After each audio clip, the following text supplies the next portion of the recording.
সনাতন ধর্মগুরু চিন্ময় কৃষ্ণ দাসকে দেশদ্রোহিতার অপরাধে গ্রেপ্তার এবং জামিন না দেওয়ার ঘোষণায় বাংলাদেশ জুড়ে উত্তেজনা ছড়িয়ে পড়েছে।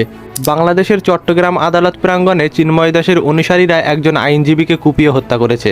চিন্ময় দাসের গ্রেপ্তারের পর থেকে ভারত সরকারের উদ্বেগ এবং ইসকন সংগঠনের নেতাদের বক্তব্য পরিস্থিতিকে আরও জটিল করে তুলেছে। কিন্তু কয়েক মাস আগেই চিন্ময় দাসকে ইসকন সংগঠন থেকে বহিষ্কার করে দেওয়া হয়েছিল। বর্তমানে সমালোচনায় থাকা চিন্ময় কৃষ্ণ দাস আসলে কে? চলুন এই বিষয়ে বিস্তারিত জানা যাক আজকের এই ভিডিওতে। চিন্ময় কৃষ্ণ দাস বাংলাদেশের একজন প্রভাবশালী সনাতন ধর্মের নেতা। তার আসল নাম চন্দন কুমার ধর। তিনি সনাতন ধর্মের মানুষের কাছে খুব জনপ্রিয় হলেও সম্প্রতি তার বিরুদ্ধে ওঠা অভিযোগ তাকে আলোচনার কেন্দ্রবিন্দুতে নিয়ে এসেছে। ধর্মীয় শিক্ষা এবং সনাতন ধর্মের একাধিক সংগঠনের নেতৃত্ব দেওয়ায় সে বাংলাদেশের সনাতন ধর্মের মানুষের কাছে খুব ভালোভাবেই পরিচিত। চিন্ময় কৃষ্ণ দাস বহুদিন ধরে বাংলাদেশের চট্টগ্রামের হাটহাজারীতে অবস্থিত পুণ্ডরিক ধামের নেতৃত্ব দিয়ে আসছেন, যা সনাতন ধর্মের মানুষদের কাছে গুরুত্বপূর্ণ ধর্মীয় স্থান।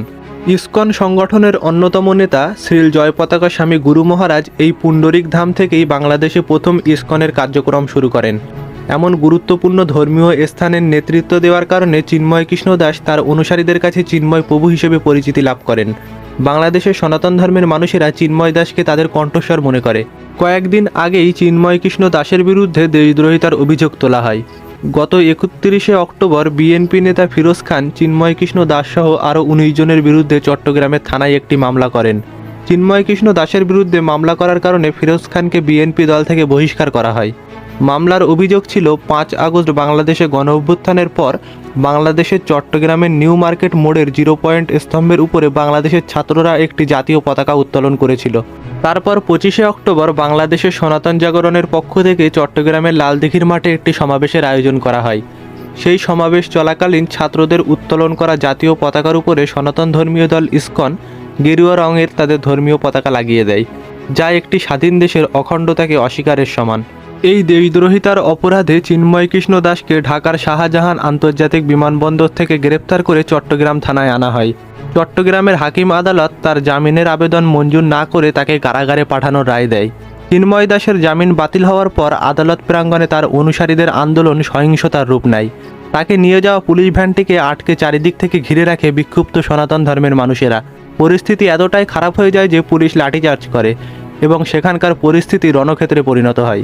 তখন হিন্দুরা আদালতের আশেপাশে সাধারণ মানুষদের দোকানপাট ভাঙতে শুরু করে, এমনকি তারা আশেপাশের মসজিদও ভাঙচুর করে। তখন বাংলাদেশের সাধারণ ছাত্ররা বিক্ষোভকারী হিন্দুদের সাথে সংঘর্ষে লিপ্ত হয়। এক পর্যায়ে বিক্ষোভকারী হিন্দুরা সাইফুল ইসলাম আলিফ নামের একজন আইনজীবীকে নির্মমভাবে কুপিয়ে হত্যা করে। এর থেকে প্রমাণ হয় যে ইসকনের সদস্যরা আগে থেকেই অস্ত্রশস্ত্র নিয়ে সহিংসতার জন্য প্রস্তুত ছিল। চিন্ময় কৃষ্ণ দাসের গ্রেপ্তারের পরপরই ইসকন ইস্যুতে ভারত জানায় চিন্ময় কৃষ্ণ দাস বাংলাদেশের ইসকনের একজন গুরুত্বপূর্ণ নেতা।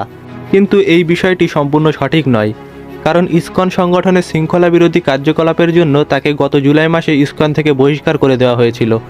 এছাড়াও চিন্ময় কৃষ্ণ দাসের বিরুদ্ধে শিশু নিপীড়নের অভিযোগ রয়েছে।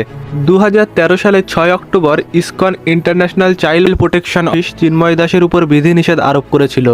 এর পাশাপাশি চিন্ময় দাসের বিরুদ্ধে ধর্মীয় সম্প্রদায়ের মধ্যে বিভেদ সৃষ্টির চেষ্টা এবং রাষ্ট্রের বিরুদ্ধে অপকর্মে যুক্ত থাকার ব্যাপারে বাংলাদেশের গোয়েন্দা সংস্থার কাছে তথ্য রয়েছে। চিন্ময় দাসের গ্রেপ্তারের বিরুদ্ধে পশ্চিমবঙ্গের বিধানসভার সামনে বিজেপির বিধায়করা বিক্ষোভ করেছেন। ভারতের পররাষ্ট্র মন্ত্রণালয়ের বিজ্ঞপ্তিতে জানানো হয়েছে যে এই ঘটনা বাংলাদেশের হিন্দু সম্প্রদায়ের উপর চরমপন্থীদের ধারাবাহিক অত্যাচারের প্রমাণ। বাংলাদেশের পররাষ্ট্র মন্ত্রণালয় এই মন্তব্যের বিপরীতে জানায় যে এই প্রকার প্রমাণহীন মন্তব্য দুই বন্ধু দেশের সম্পর্কে প্রভাব ফেলতে পারে। আর বরাবরের মতোই ভারতের মিডিয়ারা আদালতের সামনে একজন আইনজীবী হত্যার ঘটনাটিকে এড়িয়ে হিন্দু নির্যাতনের ঘটনা নিয়ে খবর প্রচার করছে। শেষ পর্যন্ত ভিডিওটি দেখার জন্য ধন্যবাদ।